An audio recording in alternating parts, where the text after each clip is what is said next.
యుద్ధాదిహైష్యామో రుధిరేణ సముక్షితాః విదార్యస్వతనుం బాణే రామనామాంకితైః శరైః.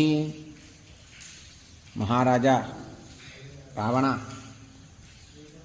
మేము వెళ్ళిన తర్వాత యుద్ధంలో రాముడు మరణిస్తే ఎటువంటి ఉపాయం లేకుండా సీత నీకు లొంగుతుంది.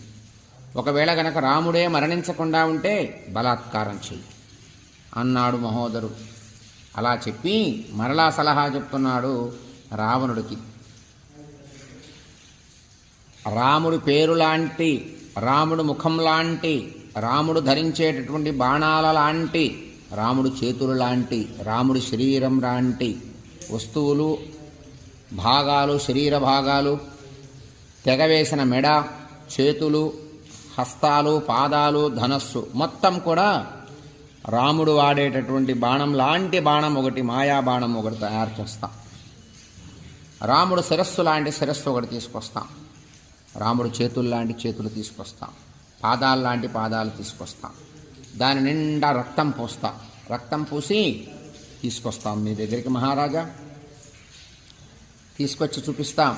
రామలక్ష్మణులు భక్షించేశాం, మేము తినేశాం, వధించాం, రక్తం త్రాగాం అని సీత ముందు మేము మీ దగ్గరకు వచ్చి మీకు నమస్కరించి ఆ రక్తం పూసినటువంటి రాముడు శరీర అవయవ భాగాలన్నీ కూడా మీకు చూపిస్తాం.